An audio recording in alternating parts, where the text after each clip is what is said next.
I woke up feeling queasy in my stomach. His hand rested on my back while the other attempted to intrude into my private area. A severe headache plagued me, unrelated to the drink consumed the night before. "Honey, I'm not a morning person," I muttered to CJ. "Oh, sorry," he whined. "But what about all those tales of you and Mark going at it all night and half the next day? I was 20. I grumbled. At 20, deeply in love, you can thrive on lovemaking. "Oh," he said, sounding sad. He resembled a hurt puppy, making me question my choices again. On paper, everything seemed perfect. I traded a 40-year-old man who worked all day and tinkered with his car for a 30-year-old who adored me. Mark focused on his job and saving for our future, while CJ was solely devoted to me. Mark, though not controlling or violent, always seemed to pick fights. When I stood firm, he'd smirk and walk away. That wasn't how things were supposed to be. My father always complied with my mother's wishes. He understood the saying, "Happy wife, happy life." Mr. Mark Clayton would shoot me a look that seemed to say, "You're crazy."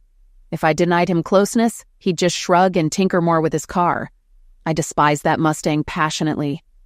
And the strangest part? Depriving him of lovemaking seemed to turn him into a blabbering fool, as my mother predicted. Yet a couple of days after I started refusing him, he developed a habit of checking his watch. I spotted a calendar in our kitchen with next weekend circled in red. Several days leading up to it were marked too.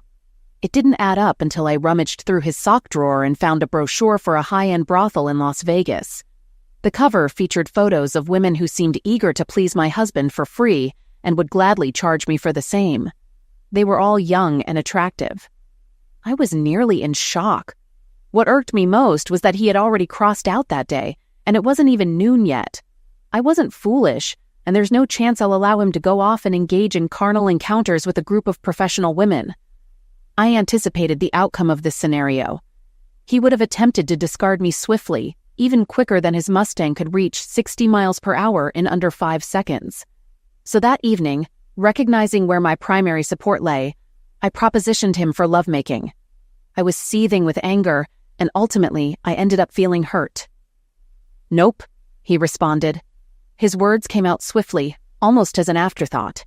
It seemed inconsequential, unworthy of acknowledgement. My frustration reached boiling point as the situation reversed. "Come on, Mark, it's been a whole week already," I pleaded. "I'm just not feeling it," he replied. "I could attend to your needs," I suggested. I attempted to appear alluring with a smile, although it felt like a struggle, especially when my deepest desire was to rid myself of him entirely.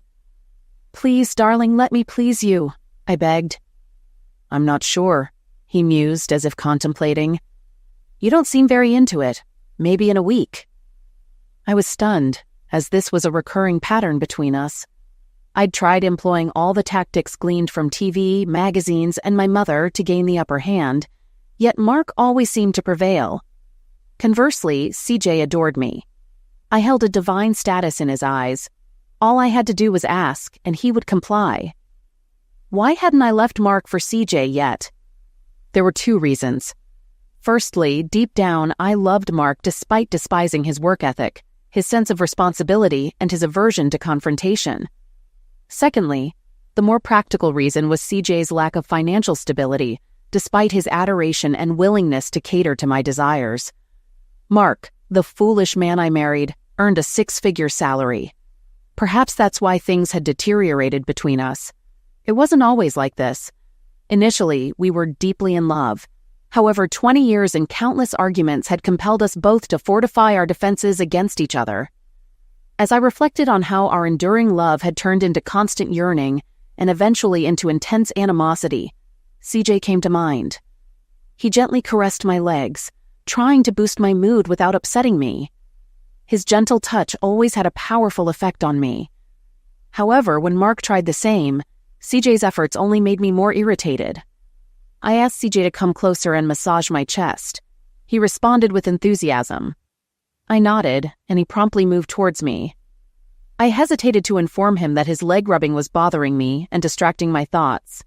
Conversely, my large chest were as artificial as my blonde hair. Following surgery, I realized I had lost most sensation in my breast buds. Mark always knew how to pleasure me there, unlike anyone else. Another aspect I despised about him. He excelled in bed, and his manhood was undeniably larger than CJ's. Mark always left me trembling like jelly. It was hard to believe he never cheated. Even harder to believe he truly loved and still loves me. This will be tough for him, but it's advantageous because it means I can return to him if necessary. Honestly, I wouldn't consider leaving Mark if he didn't always have to win every argument. If he had just let me take control as intended, we would have been much happier. In fact, if I had been in charge, I would have been a happier wife and made him the happiest man on the planet. But he angered me too often. It was CJ who helped me understand my true power in relationships. He told me that in divorces, women usually have the advantage, while husbands often end up living with their mothers and eating canned tuna. CJ himself was living with a woman who wanted to marry him, but she wasn't exactly his ideal partner. Since they weren't married, breaking up with her wouldn't be a problem. I acknowledged his point. He seemed surprised. Today was the day he suggested I should call him, CJ whispered while gently caressing my chest. Then it clicked, the plan we'd been strategizing for weeks. We patiently awaited the opportune moment, and this week fell into place perfectly. It was opportune because Mark was away, and both CJ and I shied away from confronting my husband directly about my decision to leave him and file for divorce. The mere thought of it churned my stomach. I have a modest sense of morality, and the notion of contacting him while he worked tirelessly on business, funding our lifestyle, felt wrong. Mark deserved better, a heartfelt conversation about our relationship. If we concluded our marriage was beyond repair, only then should divorce be broached. Following the divorce, we'd both be free to pursue new relationships. It wasn't the noblest approach, but it was the path we chose. Throughout our more than 20 years of marriage, Mark never laid a hand on me or raised his voice. When disagreements arose, he aimed for compromise, a trait that often frustrated me. He was too willing to settle. If compromise failed, he'd flash a quirky grin and walk away. Over time, I grew familiar with his thought process, understanding precisely what that look meant. It was a silent declaration of, "Screw you, you'll get nothing if you won't agree to half," or "Who'd want closeness with a 40-year-old when I can enjoy myself in Vegas?" Over the years, my resentment festered, reaching a point where I craved it all. In the divorce, I'd claim everything: the house, my possessions, and most of his finances. And when he retired, I'd expect half of his pension too. I consulted a lawyer, had divorce papers drawn up, and confided in my mother and numerous friends. They all expressed confidence in its success, but advised against it. What irked me was that even my mother, who always harbored disdain for Mark, deemed me irrational for considering divorce. Yet their opposition fueled my resolve. My lawyer, driven solely by profit, suggested citing mental injury and neglect as grounds for divorce. It was a deceitful ploy, but it promised the freedom and control over my life that I craved. Deep down, I resented his obliviousness. But life is harsh, and he's capable of resilience. He'll bounce back with time. Besides, had I taken the time to discuss matters with him, he likely would have attempted compromise or talked me out of it. Sometimes drastic measures are necessary to capture someone's attention.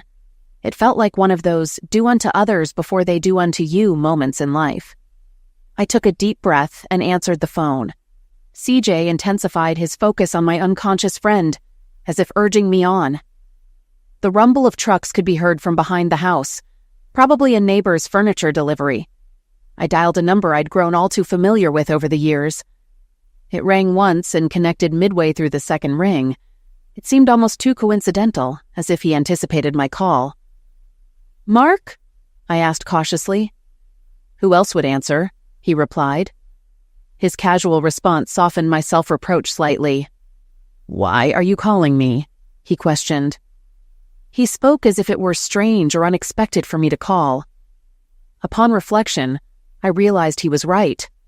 I hadn't called him in years, except when I needed something for myself. This man had worked tirelessly to provide for us, while I had largely ignored him. Perhaps what I wanted would benefit us both. Maybe I could let him keep a little more money. I didn't need to hurt him. I just needed to be free. I'm your wife, I reminded him. I was on the brink of liberation, feeling the intensity build as I neared the finish line. I could feel sweat dripping onto Shannon beneath me. She responded with a high-pitched sound, pulling me closer and sealing our lips in a passionate kiss. Her grip tightened around me. I let out a breath, trying to regain my composure. Shannon giggled and kissed me again. The temptation was strong. "Shannon, darling, I can't resist," I managed to choke out. She whispered back, "You'll have to wait a little longer, sweetheart. It'll be much better if you do." Every word from her was drawing me closer to the edge. "Oh my God, drive me wild, baby," I said, struggling to maintain control. Shannon had this incredible ability to push me to the edge, leaving me always wanting more. It was hard to believe it had only been 3 months since I met her. Just as I felt like I was about to lose myself, my phone rang, breaking the spell. I glanced down to see Shannon, clearly enjoying herself. Her eyes were rolled back, legs trembling. "Ooh, baby, that feels amazing," she murmured. I tried to refocus. "What are you doing to me, Shannon?" I asked, annoyed at the interruption. "I'm trying to make you happy, Mark," she said slyly. I couldn't help but confess, "I've been happy since I met you." She grinned. "You'll be even happier when we're finished. Answer the call." Hoping it might be important, I reached for the phone. But it wasn't what I expected. It was the movers. I had completely forgotten they were supposed to call upon arrival. Shannon, undeterred, resumed her playful actions, reigniting my excitement. Just as I was getting back into the moment, my phone rang again. I recognized the number and nodded to Shannon. She looked at me with a mix of amusement and a mischievous grin. After the call, Shannon rolled over and nestled beside me. I couldn't help but admire her physique. Her toned legs, heart-shaped derriere, and slender waist were mesmerizing. It was as if she was a work of art, perfectly sculpted. I chuckled at her jest about God focusing more on her posterior than her chest. I was in love again. Yes, again. Only for the second time. But this time, everything felt right. This love was akin to a phoenix, rising from the ashes of my past. Perhaps I should begin from the start.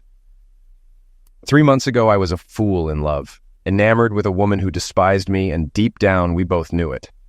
Yet I loved her, genuinely. Naively, I believed she loved me in return. Admittedly, my marriage had its troubles. We argued incessantly, but I thought it was a phase all couples endured. My awakening came when my secretary announced a visitor. As Shannon entered my office and took a seat, confusion clouded my mind. "Which company are you representing?" I inquired.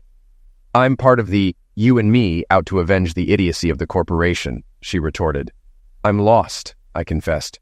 "You're about to be, Mark, and it won't be gentle," she warned. With a shrug of her petite shoulders, she continued, "Your wife is cheating on you." Initially, I thought I misheard, but her certainty left no room for doubt. She stated it matter-of-factly, as if discussing the color of the sky. Deep down, I sensed she spoke the truth. The revelation hit me like a ton of bricks. Sweat dotted my brow, my heart raced, and tears threatened to spill. Imagery of Anne with an unidentified man, lost in ecstasy, flooded my mind. Then the floodgates opened and tears streamed down my face. Ashamed of my vulnerability, I buried my head, refusing to let this petite redhead witness my anguish. Suddenly I was enveloped in the scent of cherries. Warm hands lifted my head, offering solace and tenderness. "I'm so sorry," she murmured gently. "I never saw this coming. I suppose I expected you to react like I did when I found out. I thought you'd get angry and want to confront my boyfriend." Perched on my desk, she cradled my head in her lap, stroking it in an effort to soothe me. "You love her, don't you?" She shook her head. "Even though she cheats on you and never speaks well of you. Do you truly love her? When they're together, all she does is criticize and dictate. I don't understand. You try so hard to support her, yet she fails to appreciate you or your efforts. Why do you care so much about her?" She continued to stroke my head, her voice calming, and I wondered if she aimed to pacify me or if she was simply thinking aloud. "Is it because of her blonde hair and ample chest?" she questioned. "CJ has a thing for blondes with big chests too. I expected more from you." Suddenly I met her gaze. "I don't know why I'm so furious with her." "I loved her before she dyed her hair," I retorted. "And I'm the one who paid for those chests." Her response was a burst of laughter so melodious it caught me off guard. "What's amusing?" I inquired. "I'm just speaking the truth." "I know, dear," she replied. But my dense ex has no clue that his dream woman is mostly artificial. It likely cost you a fortune to make her look that way. I shook my head, feeling as though I were in a haze, yet my anger persisted. Shannon divulged everything, how they met and Anne's ulterior motives. They strategized, believing they'd found the best way to remove me from Anne's life while securing most of my assets. Shannon found herself in a similar, albeit less lawful situation. She'd supported CJ from the start, even as he indulged in affairs with women at the bar where he worked part-time, all the while yearning for his ideal blonde with ample curves, whom he found in Anne. Beyond the physical enhancements I financed, Anne also seemed to fulfill a maternal role for him. Shannon hired a private investigator to gather intel on CJ. I conversed with her agent, Sarah Price, multiple times before agreeing to her terms. It wasn't particularly challenging. However, this information proved futile for Shannon.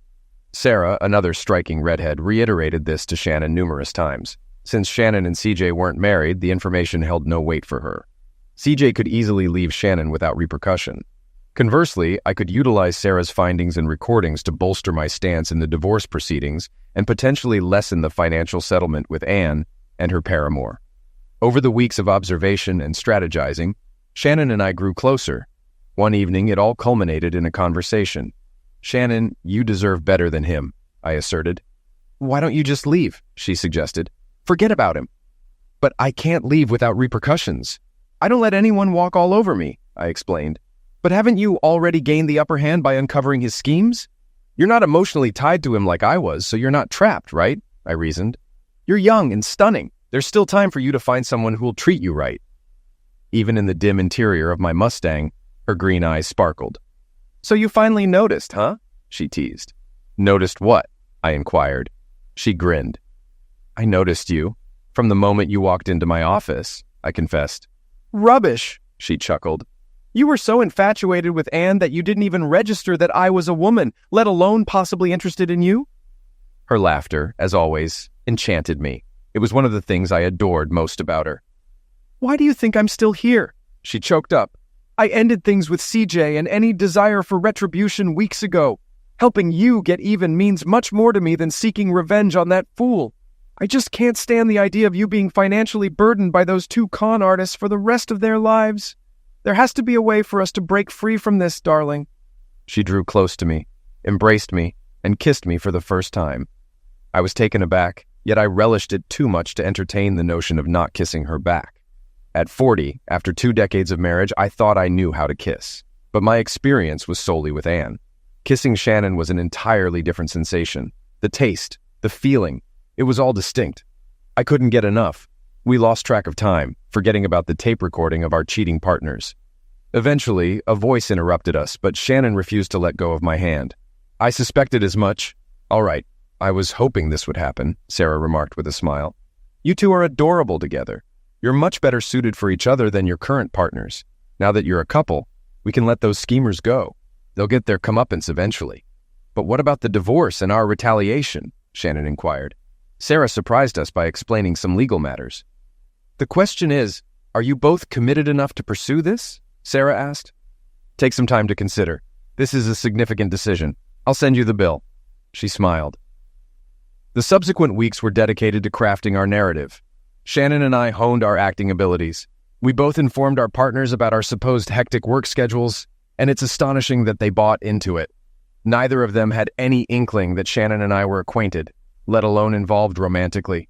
This afforded us the chance to spend more time together, nurturing our mutual attraction until it blossomed into full-fledged love. One day, I phoned Shannon at her workplace and declared that I was ready. "I feel like I need to be with you more," I confessed. "We're practically inseparable every night." "You silly," she giggled through the receiver. "That's not enough," I insisted. "But we haven't even been carnal yet," she whispered, indicating that she was cautious of being overheard at work. "I'm certain lovemaking with you will be incredible," I reassured her.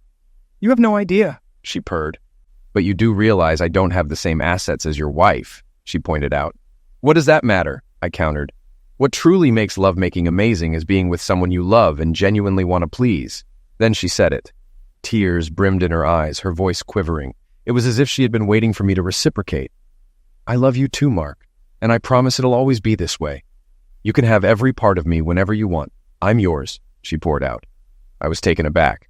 No one, not even Anne in our youth, had ever expressed their love for me so eloquently and passionately. "And no, I've never said anything like that to anyone before you," she declared solemnly. "Not even that idiot CJ. "I never doubted it," I responded. "I'm just curious about how soon we can proceed. We're following Sarah's plan. The call this morning was precisely what we were waiting for." The ironic aspect of all this was my sincere belief that fate played a hand in bringing us together. While we meticulously planned, we took great care not to be seen together for weeks. Yet acquaintances of ours kept approaching each of us, divulging suspicions about our significant other's infidelity. We had to feign ignorance, which bordered on a comedic farce akin to Shakespearean proportions. It seemed that only CJ and Anne suspected that we were aware, presuming their superiority over everyone else. Finally, my faux business trip arrived. It was a ruse, but it served its purpose. Fortunately, Shannon's mother conveniently fell ill around the same time. The illusion of both of us being out of town emboldened the swindlers, leading to that pivotal phone call. Things didn't unfold as smoothly as we anticipated. Both Shannon and I had anticipated the call to come on Friday night. That's why I scheduled the truck to arrive on Sunday morning. I wanted to give the lovebirds a couple of days to relish each other's company before everything unraveled. Nevertheless, Shannon and I relished the moment of triumph. As I answered the call, I addressed the voice of the woman he had been married to for over 20 years. "Who else can answer my phone?" I replied gleefully. Shannon approached and embraced me, lending me a strength I never knew I possessed. "Why on earth are you calling me?" I demanded. "I am your wife," she replied. Mark, dear, I need to tell you something, and you probably won't like it. I think the simplest way to do this is to inform you that in the long run, it will benefit both of us. It may not seem like it now, but I just burst out laughing. And he laughed too. I couldn't believe he was laughing at me. CJ went downstairs to see what was happening with the damn trucks. I wish CJ had been by my side. "So why the hell are you laughing?" I queried. "I'm being serious." "Well, the other day someone was talking to me and said, 'You'll leave me in the lurch,'" he said, still in that same chuckling tone. He really knew how to get under my skin. Well, in a moment he'll be laughing out of the other side of his mouth. And that's what it's all about.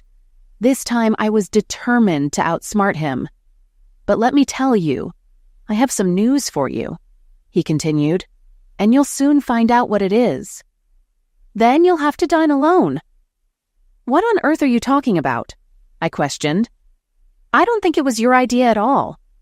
He chuckled. "I think this is CJ's scheme.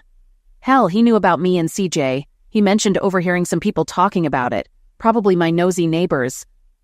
I had to try to salvage the situation. No, to hell with it all. I had to follow through with it. "Mark, I'm leaving you," I declared. "I want a divorce."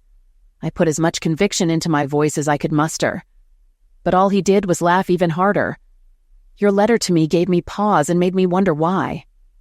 But I think you felt compelled to set things right." He chuckled. His words sent a shiver down my spine. Was this idiot psychic? Nobody knew about that blasted letter. Even CJ had no clue that I had penned a letter to Mark. The letter was supposed to accompany the divorce papers, detailing my sentiments about our marriage and where we went wrong. It also outlined precisely what Mark needed to do to win me back from CJ. "Mark, we need to discuss this," I muttered. "I think we should do it when you get home." "Just remember this, my girl. When you look at the sky," he crooned, "you can see the stars and still not see the light." "Mark, are you eating?" I exclaimed in disbelief. I called the idiot to inform him we were finished and he was singing. He feigned delight at my departure to rattle me. "Mark, if you don't make changes, we're headed for divorce," I warned. It's too late. For that, honey, oh, how painful it is," he replied. And in the background, I heard a woman's voice murmuring something about being the only woman he better call Sweet Mark. "It's never too late," I countered. "Why is it too late, Mark? And who is that woman next to you?" "Because I've already left," he warbled. "And I feel stronger, and I sing this victory song. Ooh, oh my God, ooh, ooh." "What the hell do you mean you already left?" I yelled into the phone. Suddenly, the dread I had been feeling all morning intensified. It was akin to how Wile E. Coyote feels just before the boulder he dropped on the Roadrunner starts looming over his own head. I strained to hear Mark's response, but all I heard was beeping. I flung the phone onto the bed beside me just as CJ burst into the room. The fear etched on his face was palpable. "You need to get dressed and go downstairs," he instructed. I hastily threw on a robe and cinched it tightly. In the living room stood a formidable black woman holding a tablet, looking as though she owned the place. "Who the hell are you?" I demanded. "Get out of my house." She regarded me with a measured gaze, then turned her back. "I'm feeling generous," she declared. "I understand your situation may evoke anger and resentment, but I won't tolerate rudeness or any delays. I need to vacate this house by day's end, and I aim to do so charitably. You have a few minutes to gather your personal belongings." "I'm not budging," I retorted. "This house belongs to me and my husband. It's nearly paid off."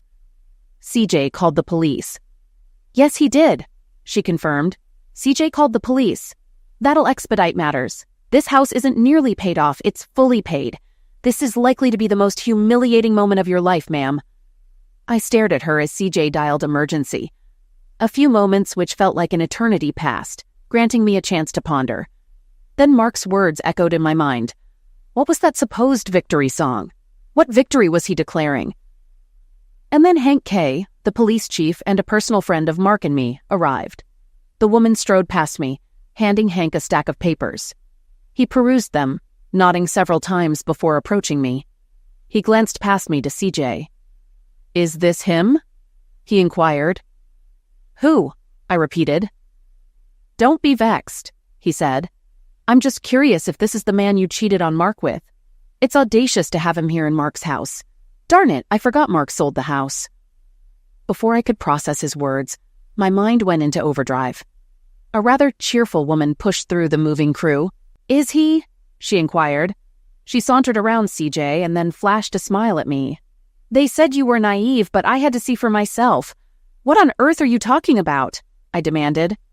"Half the women in town are wondering why you swapped your husband for a guy with less manhood in his pants and no income," she grinned. "There might be some truth to the idea that silicone in your chest rots your brain." "Follow my train of thought, Tina," the police chief interjected. He approached CJ slowly and quizzed. "Hey, buddy, do you know what a woman says to a guy with a really big male organ?" "No, I don't," CJ replied, looking bewildered. "How would you?" the chief retorted, and he and the plump woman erupted into laughter. "Can we proceed?" the black woman asked, wiping tears of mirth. "Sure," the chief consented. "Anne, pack your things and leave. Mark sold the house." "But he can't," protested. "This is my home. I chose it, even though he paid for it." "Anne," the chief intervened, "he purchased it with his own funds. His name is the sole one on the deed. He can do as he pleases." "Nonsense. A woman always gets the house in a divorce," I shouted. "Not always," the chief countered. "Moreover, you two aren't divorcing." "Indeed, that's correct," I acknowledged. "I intend to file tomorrow." "You should have done it last week, as that's when he sold the house," the chief remarked, chuckling. "Is this legal?" I inquired. "No," the chief replied. "It's a bit sneaky, much like sleeping with some pervert while your husband is toiling away at work to buy you all those luxuries. But it's entirely lawful." "Darn," I muttered. "CJ, contact my lawyer. I need to reach out to the bank and our investment firm," I instructed. "Do it outside," the black woman directed, waving her hand as her team began removing furniture from the house. "Where are they taking my furniture?" I demanded. "Your husband donated the furniture to a local charity auction house," she explained. "You can always repurchase it." "I handpicked every piece of this furniture, arranged it, and paid for it. Maybe you should have chipped in," Tina chuckled. "Oh, I forgot. Does hair bleach mess with your brain?" I brushed off her remark and dialed the bank. "Carly, it's Anne Clayton." "Yes, Mark's wife." "Carly, my lawyer will contact you soon to freeze our accounts, so I need to withdraw the money beforehand," I explained to Carly's overly cheery voice on the line. "Carly, first things first," I continued. "Let's handle this. I'll need enough funds to maintain the house and cover expenses for a while. Also, during the freeze, will only the current account funds be locked, Or can Mark reroute his direct deposit? Just the current account funds, she clarified. But I believe he switched his direct deposit last week when he left his job. What did he do? I gasped. Oh, crap, Carly, I want to empty all our accounts and transfer them to a new one, all right? Are you certain about withdrawing everything? She inquired. Damn right, I affirmed. Mark will land another job quicker than Tina can devour a bucket of chicken wings. But this money is all I have until the divorce is finalized. I'll need to issue you a check for that amount. Then you'll need to deposit it into your new account, she explained. Fine, I snapped. Just get it done. Consider it done, she replied. Once you arrive, I'll hand you a check for $3.11 and you can proceed. What in the world are you talking about, Carly? I erupted. There's nearly $500,000 in that account. There was, she began. I know exactly how much was there, I seethed. That's precisely what happened last week. Chief, this has to be against the law, I protested. It's not illegal, he clarified, but it's pretty rotten. Yeah, he added. The bank enforces a minimum balance policy. If your balance drops below $50, you'll incur a $10 fee. You don't have enough remaining to cover even the fee. CJ handed me the phone and I began conversing with my attorney, my words interspersed with sobs. I recounted how Mark sold the house, drained our bank accounts, and liquidated all our investments. Logging into our investment account, I discovered Mark had cashed out everything, leaving just one share in the cheese company. That's pretty clever, remarked my lawyer. He got ahead of you. It's all perfectly legal. Until the divorce is initiated, he can do whatever he wants with his assets. So he took everything. He's likely going to cash out and stash it in offshore accounts beyond our reach. He's aiming to boost his wealth to the point where you won't get a dime in the divorce. And quitting his job? Genius move. When he arrives in court broke and unemployed, you two can just part ways with no financial obligations. I doubt he'll even show up, I remarked. I think he skipped town. He left me before I could leave him. I have no clue where he went. Hey, my lawyer inquired, how do you plan to serve him with divorce papers if you don't know his whereabouts? Can I divorce him without all this hassle? I questioned. What about abandonment? It takes 3 years in this state. Do you have enough funds to last that long? He queried. Remember I just mentioned he drained all our damn money? I seethed. Well, no money means I can't afford your fees. Click. And again. All I heard was beeps, accompanied by the movers snickering under their breath. That's how my life spiraled into chaos. I temporarily crashed at my mom's place. Mark was thorough. He sold off or gave away all our possessions. He took all 3 cars, both his Mustangs and the winter Jeep. He kept my new Lexus, but I couldn't cover the payments, so it was repossessed. I consulted with several pro bono lawyers, and they all agreed I needed to stir up some serious trouble to counter his actions. Almost every lawyer, upon hearing the facts, deemed his actions brilliant and entirely lawful. There's no law saying a man must remain with his wife just because they're married, nor is there any prohibition against selling a jointly owned home. Mark had full entitlement to withdraw funds from our accounts, since he was the primary account holder. He came out on top. I tried reaching him, but his number was disconnected. There was a message there. I was certain he left me some sort of clue, but I was too dense to grasp it. Days turned into weeks with no word from him. Weeks stretched into months. I lost CJ within the first month. He struggled to make rent after his girlfriend left him for another guy the same day Mark abandoned me. What were the odds? One day, while listening to the radio, I broke down in tears. There was a band I vaguely knew of called the Eagles.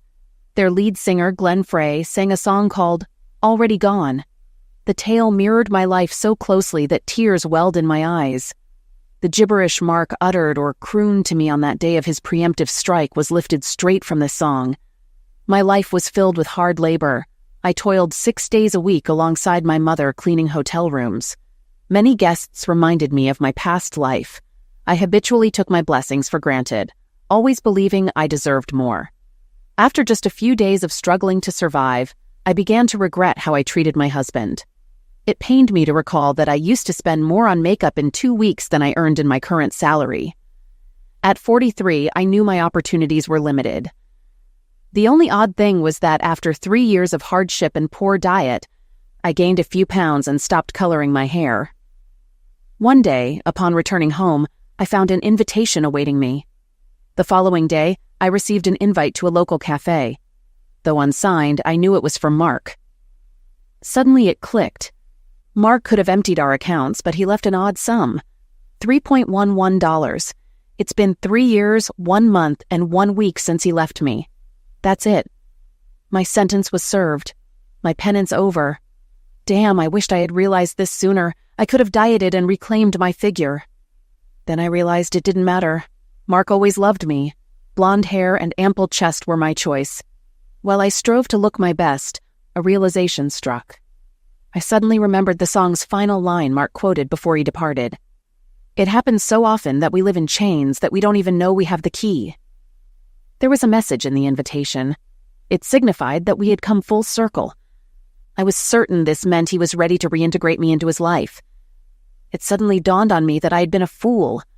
I was always in control. While I idled, Mark worked tirelessly to fulfill my every wish. The only time he refused was when I tried to coerce him into something he didn't want to do. When I attempted to divorce him, to leave him, he took it personally. True to form, he granted my wish and left first. Oddly, I had spent the last 3 years fearing the inevitable, expecting divorce papers to arrive sooner or later, yet they never did.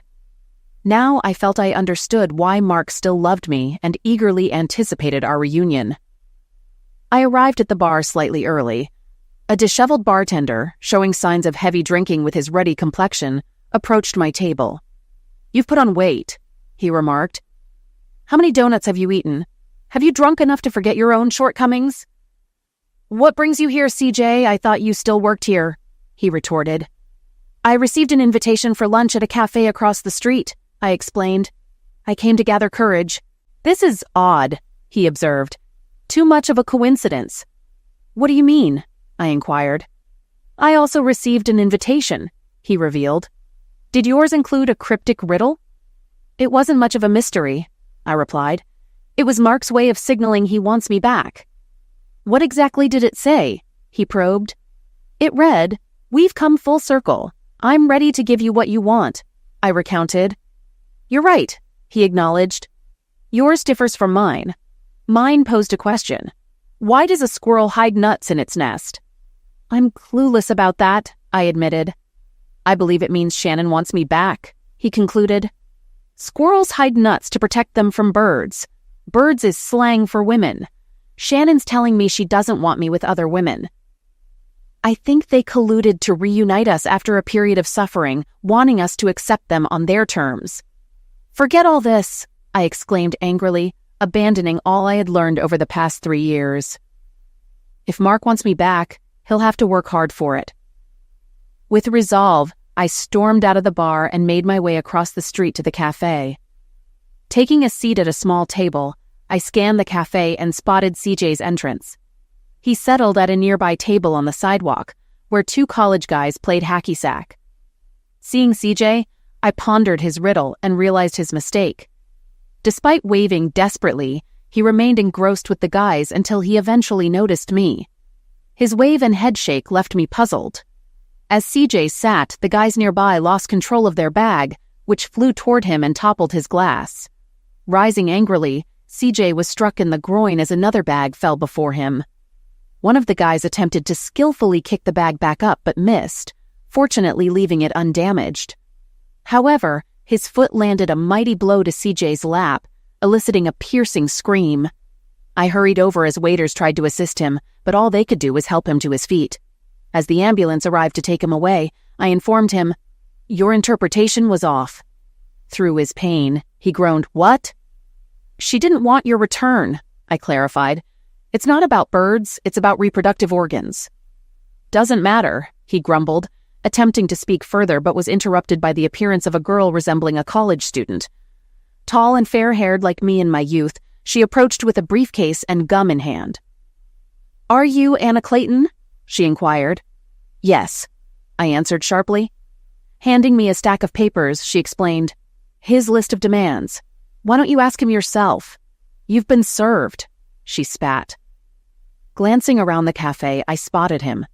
Suddenly, the riddle's meaning dawned on me. Full circle signified achieving what I desired, not necessarily Mark's return.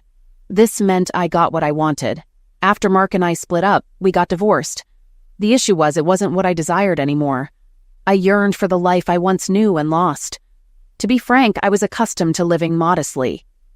Most importantly, I longed to reconnect with Mark himself. Then I spotted him. He appeared well, even better than when we parted ways.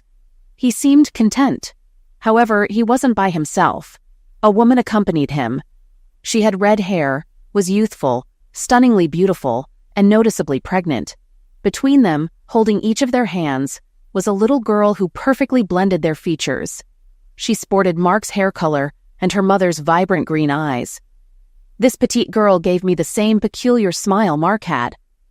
Perhaps it's genetic, or she somehow sensed the situation and its significance, just like I did.